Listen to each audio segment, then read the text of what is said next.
Mambo ya bubu yake na kati ya kanda ina ya Genèse chapitre 2 verset 15 à 17 et Genèse 3 verset 19. Et thème ya mambo nzando ya bubu yake, pourquoi la mort? Semble yiki le foi. Alors lisons ce qu'il y a écrit au nom du Seigneur. L'Éternel Dieu prit l'homme et le plaça dans le jardin d'Éden pour le cultiver et pour le garder. L'Éternel Dieu donna cet ordre à l'homme: tu pourras manger de tous les arbres du jardin, mais tu ne mangeras pas de l'arbre de la connaissance du bien et du mal, car le jour où tu en mangeras, tu mourras. Genèse 3, 19. C'est la sueur de ton visage que tu mangeras du pain, jusqu'à ce que tu retournes dans la terre, d'où tu as été pris, car tu es poussière, et tu retourneras à la terre, puisque c'est d'elle que tu as été pris, car tu es poussière, et tu retourneras dans la poussière. Amen. Amen. Bakuna luzolo na Yesu Kristo mene watemo. Pourquoi l'ufwa? Moina bakuzo za awati l'ufwa na nkufi. Mo ya 4 lettres. Mais batu mingi keso la kave kutanguna kankumbu ina. Batu mingi beko la kave kuwaka kumbu ina na makuti ya bao. Nous avons ça na yiki. Est-ce que ya keso la mpasi? Est-ce que ya nataka yiki? C'est comme si ya ke c'est pas maka dinosaure maka dragon ya kele ina ke pesa boma. Heureusement que l'ufwa ngo ya kaka kitezo, ya kaka mo. Mais si on a ka muntu ke tambula ka mutsindu yai, que la mort est là. Kuna lizolo kama batu mingi vrai bambangu. Dakaka l'ufwa na meskivenzi la. L'ufwa na latinaka. Et ça qui lumbange, l'ufwa na landaka nge, ndo so na tina bambangu. Nga vraiment ke banaka sauve qui peut. Si la ba yuguswange, alors, semble que l'ufwa bakuna lizolo. Bamezo za awati, nzambe me yirika jardin d'Éden. Ya metu la Adam na Eve na jardin na. Samba kuna yao. Ba kontetenir yao. Nzambe zonza na jardin yai. Bena dia bima nyoso mbuma nyoso. Madia nyoso ke ya beno. Kansi kudia mbuma yinti kuzaba mboto mbo yimi. Kilumela kudia yao. Bamela kuisa kuzwa ufwa. Et là nous kuna mbala ndete mo ya lufwa basikaka na yinu atatanza. Kilumela kudia mbuma yai. Bele kuisa et Adam et Ève bakuisa ko silisa musiku ve na manima kuna ni côté mchotokoso kotaka. Alors na Genèse 3:19 nzambe zonza kilokola yai, c'est la sueur de ton visage que tu mangeras du pain. Ngeke tukuta samna kuzwa kima kudia. Sina ntangu na ngeke futuka na ntoto samuti ina ntoto nge bazwa kange nge mutkeka ka fundu fundu tu es poussière ngeke futuka na ntoto kisika ina bazwa kange belo tala kisika ina lufwa bandaka. Alors, la mort, c'est d'abord quoi? Nous avons plusieurs significations. Peut-être on peut donner 3 significations. Nous avons d'abord la mort physique, lufwa ya musuni. Betkina lufwa ina ya kimpeve. Betkina lufwa ina aussi ya mankululu. Babokla wati la mort éternelle. Alors, lufwa ina ya musuni, c'est une séparation de l'âme et du corps. Ça veut dire que nge souffle kina kacha nge. Natake baski na kata nsutu yai, ya mesa la séparation. Soutu mebikana, souffle na me kwenda kisaka ka me kwenda sika tatanzam. Alors, corps yai me boua. Ba bokila nge cadavre. Donc la mort physique, c'est cette séparation de l'âme et du corps. La mort spirituelle, c'est cette séparation d'avec Dieu à cause du péché. Ndani na me kota mambo yimbi, ngeme désobéir. On appelle ça mourir. Parce que les amis faisons l'homme à notre image.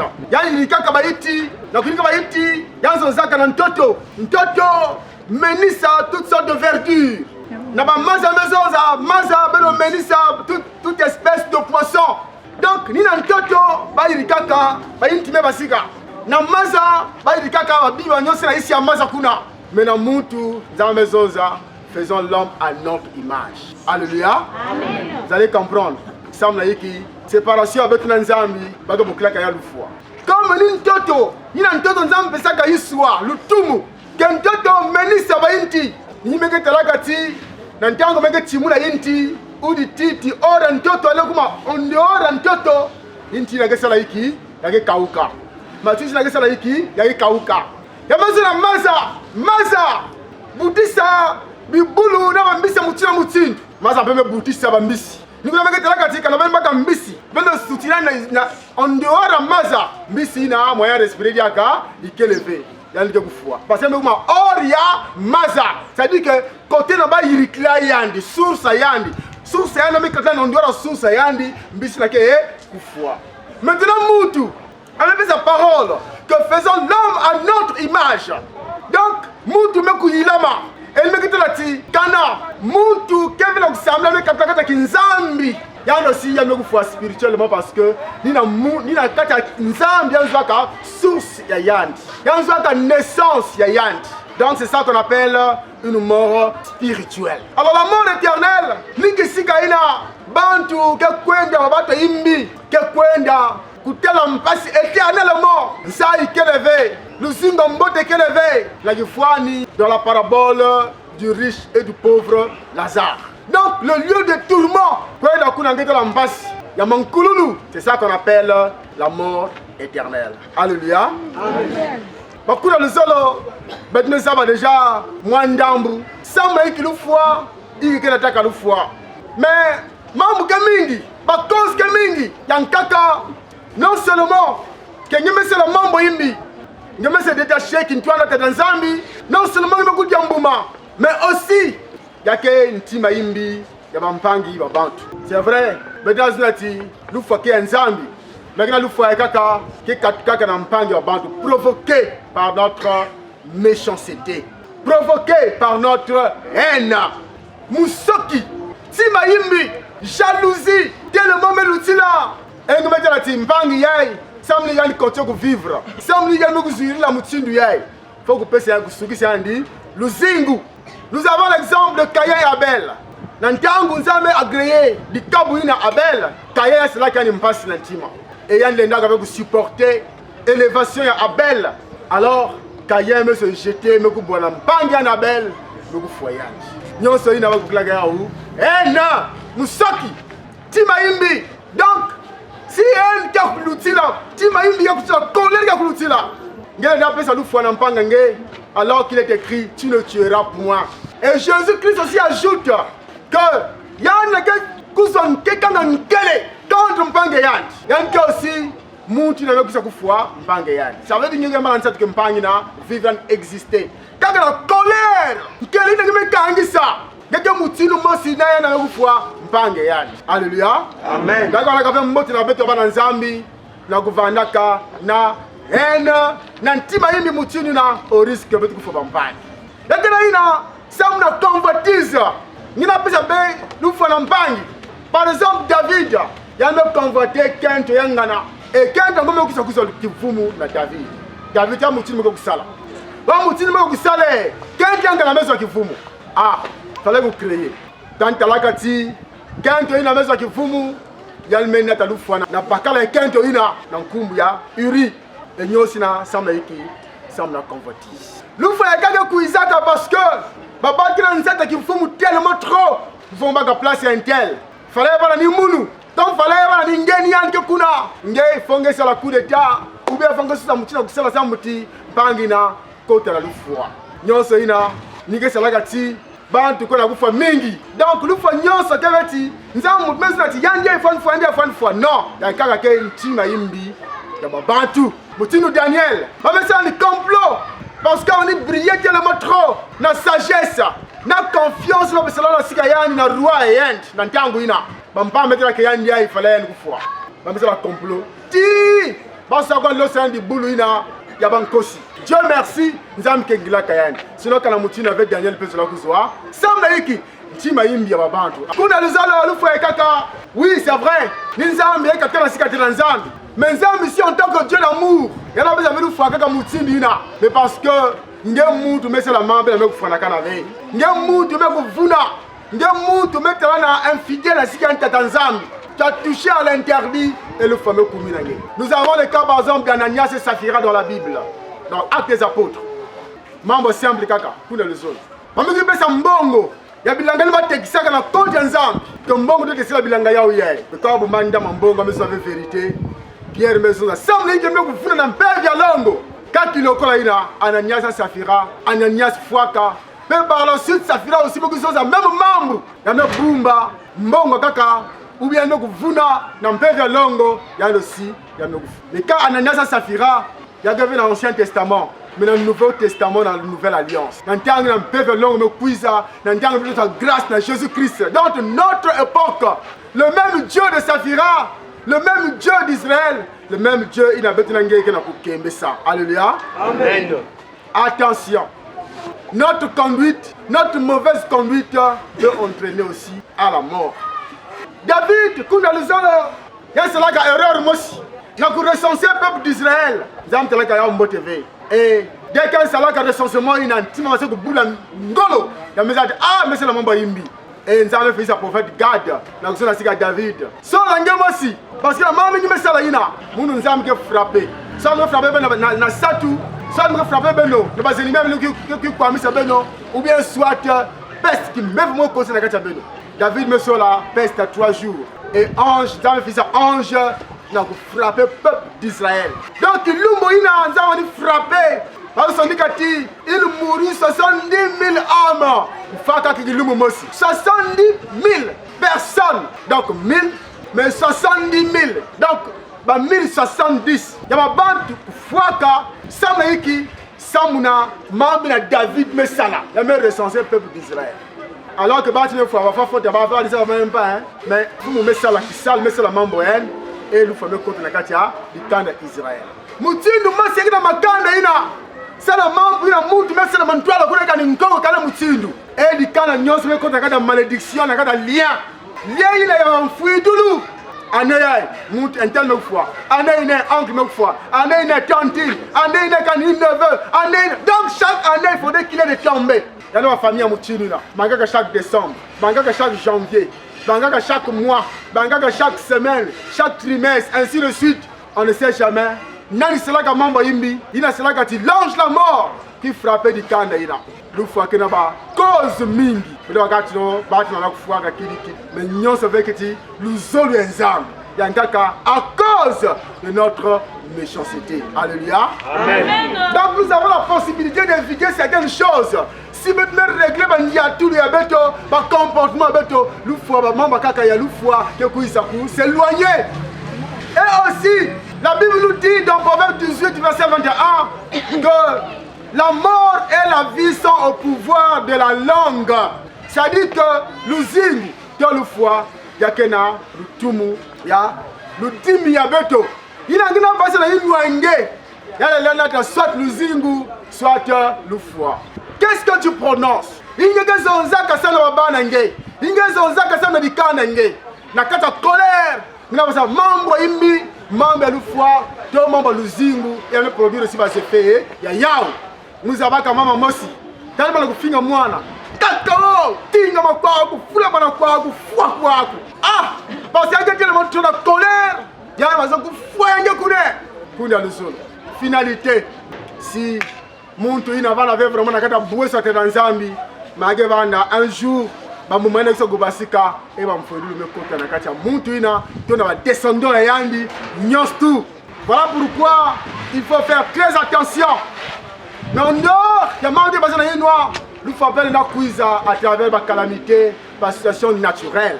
Par rapport à ton positionnement, en côté quel est peut-être ils ont situé dans place il n'y a qu'une biquet dangereuse. Et si ils ont un situé à côté, ils ont un accident, ça va être aussi le coup. Il faut y faire. Mais il y a des situations, mais seulement un accident. Il y a une aussi, parce que nous sommes bella, nous faisons un coup de bella aussi, il aussi est possible. Parce que même Élisée, pendant qu'il est dans Zambie, la Bible nous dit, dans 2 Rois chapitre 13, verset 14, que Élisée était atteint de la maladie dont il mourut. Ça veut dire que M. Kimbevo, il y a un Zambi, prophète, il y a M. Kimbevo, fait de manima avec son fou. Parce que nous sommes les mains à supporter, pas si douleur, nous sommes cédés, parce que nous sommes alors finalité, nous sommes cédés, mais les mains. Donc nous sommes cédés que, alors, moi la première, c'est Net Inzo, me va dans beauté, mais au fil des années, Inzo m'a pas aimé foussa, Inzo me goubroua. Si nous avons un van de la carte Inzo, il a un coup de basket à Inzo. Nous parce que Inzo me foussa. Donc mutu ke wana nakata inzo ni mwela ebeto ke nakata nzutu abeto yae. Donc si nzutu me fusa, nzutu me bebana mwela ina mutu ke logio nakata nzutu yae ke basika parce que inzo me mwangana. Donc ça peut arriver. Nzutu me lemana alors nzutu me cédé mwela aussi me basika ya yati. Na kuna luzalo betna saveka kati lufake diambu ya imbi ya mpasi tio ya malédiction ça na mamba beta imbi mais kaka pe na zonati na kibana kubika na tata nzambe ni mosi pour que kingondo nzambi puisse kutalana. Donc betna mangi na ya uve betna pamuki na ya uve betna nyongi na ya uve mais ndangu nyoso betna na kupika na kimpeve confiance sika tata nzambi pour que à travers un membre ina ke tena mutini ya mpasi nzambi la kisa bunene na nkembo yani mutu mebela kimbevo ke grave peut-être davati kimbevo ya ibonzam c'est la lufwa chacune n'entango yao peut-être ya ki lokona la lufwa. Non, on peut aussi prier, demander à Dieu afin que ya la kisa bunene na nkumbo yani. Qui sait, peut-être que kimbevo ina mekumina mpanga beto yai ya ke kimbevo ina nzambe mekusa kutula ni mosama kulakisa bunene yani pena kutester kiminu ya beto. Alléluia. Amen. Nous avons le cas dans la Bible. Par exemple, dans Jean chapitre 11 verset 4. Lorsqu'on annonce à Jésus la maladie de Lazare, que Lazare meso kimbevo mekunakata mpasi, Jésus mezonza na baina ba Marthe na Marie filisaka que ami ange kwa kumpanga ange kwa kena kubelaka, Jésus mezonza na Versailles. Après avoir entendu cela, Jésus dit, cette maladie n'est point à la mort, mais elle est pour la gloire de Dieu, afin que le Fils de Dieu soit glorifié par elle. Alléluia. Amen. Donc, kimbevo yai, oui, kimbevo kale. Nagane kimbevo ina lufwa, mais samu na kupesa nkembo danzami. Et vous connaissez la suite, que Lazare, une fois que Jésus nous a même dit 4 jours après, il a ressuscité Lazare, Kembo Lazare. Même que si ina Eli, kuendaka na Sarepta, na sika veuve ina nourrit rien pendant toute la sécheresse. Mama ina mfwidi ina mwana ni pembe kusa kimbevo. Yame yaula mwana ina mezo rufwa. Côté Eli kele. Donc côté Eli que logé nourri par cette veuve mfwidi. Mais mwana mfwidi na mekusa kusa rufwa. Betanga mais ya kata mambo. Vraiment même ya mutme logé prophète. Même ya mutme udiksa prophète. Na mutini lufa me kote na kata Israel. Vraiment na nyosi mesana na nkumanza. Na mutini mambo yake na Israel amunu. Na mutini kimbebe na kata Israel amunu. Kuda luzolo. Ne te panique pas. Fais confiance en l'Éternel. Sambi la dit Nzambi. L'homme la tête Nzambi. Et lorsque cette veuve présente l'enfant Eli dans la maison, mais qui sait Nzambi. Vraiment il me couche na Israel amunu na rappeler ma faute amuna sikate Nzambi. Mais comme nous me cuisons, c'est comme si nous avons bien, et comme nous avons frappé, qui frappe, certainement, c'est le membre moi ah, Eli, il y a un membre. Eli,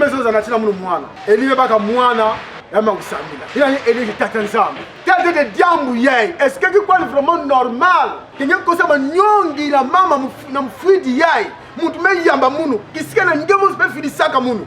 Oh non non, muna ndima ya ufe tata nzambi muke lomba nange futula mwela ya mwana na kata nzutu yae bedozi na wati lufwa ni séparation ya nzutu na mwela. Donc le sambulu sala kuvumbula mutu kufwa na kudiomone tata nzambi mwela ya nzutu ya mwana yae futuka na kata yandi. Il a donné une parole quand même la vie et la mort sont au pouvoir de la langue.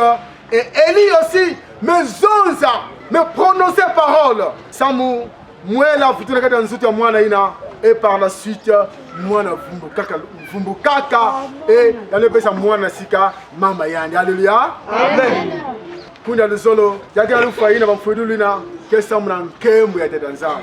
Dans cette année na boma beto zimala ti nzambi ke nzambi ya moyo ke nzambi ke le Dieu de la résurrection. Beto nava na bana idée ina ya kusala lusambu bedozi na nzambi me pesa nzambi baka ubia kimbevo me kuiza ah na femme la respirer yae na femme kumina yae comment ah nyoske luzola nzambi ve il faut parfois prier kusambila peut-être que kimbevo ina nzambi préparer yao pour que le temps que sambila ba de oui nzambi ke moyo. Alléluia. Amen. Mutinu kendo yae la veuve, cette veuve en question belo waina zonzaka Et la femme dit à Élie, je reconnais maintenant que tu es un homme de Dieu et que la parole de l'Éternel dans ta bouche est vérité. Là maintenant je reconnais que et même quand tout ça, c'est Dieu qui a permis ça pour que veuve soit de plus en plus convaincu que Élie qui s'agit ensemble. Mais si Élie dit zamu ke pesaka, zamu peke bakaka.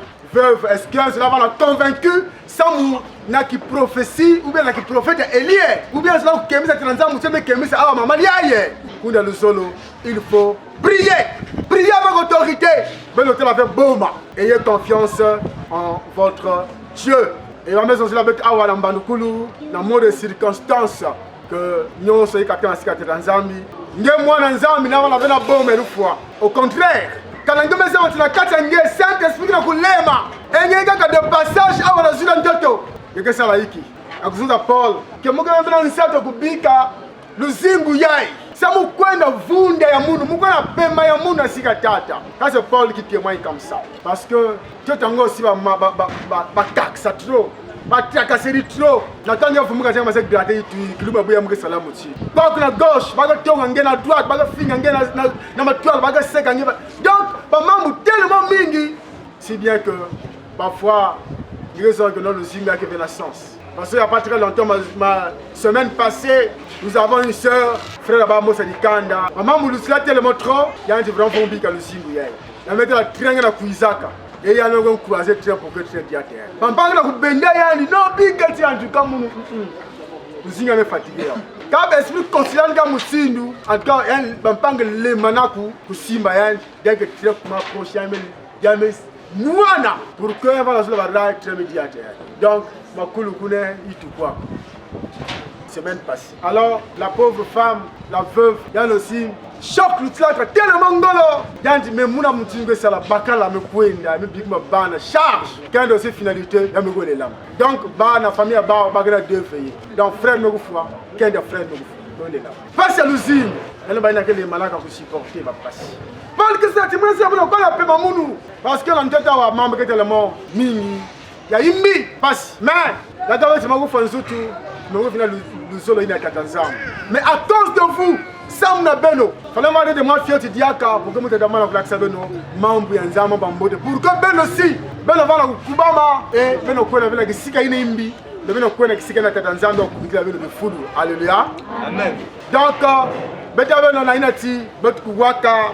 Mambo nzado mabana Zambie, beteve bantuina, ke kuiza, kuvana boma. Yakina ina betina éviter, betina empêcher en fait. Beteve net ba Enoch, net ba Eli, bantu, tout ça qu'avait nous faire musulu mutinu yai.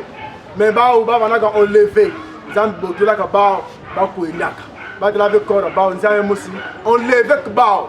Betabeno, un jour, ça arrivera toujours. Sans date, sans vous prévenir, nous allons quitter ce monde et aller se reposer. Il y en a qui te fait beau, mais au contraire, il y a des gens qui longo, et ils ont des gens qui foulou, il y a un temps pour toutes choses sous les cieux, un temps pour naître, un temps pour mourir. Et nous sommes en Zambie pour Zabayao. Alors, nakumanisa l'ufwa keve donc sukuni wa mambo quand on monte l'ufwa et manisa mais l'ufwa kaka passage sans monter de bika ntoto yai na kuona vunda na sika tena Nzambi na ukema bayimfu pe na sai nyostu mais pour ka bandla mutindi na kuna luzalo dia de marqué premier pas ya nene na kukuikila na Yesu Kristo na kundima yandi na kubika mambo imbi et on nous dit que celui qui persévérera jusqu'à la fin sera sauvé. Donc, quelles que soient les circonstances en cours dans le solo, beto maintenir Mboumaïna Luzingo na katia beto, na ba inoué beto pour qu'en fin de compte, la dernier jour, beto continue à vivre Yamankululu. Alléluia. Amen.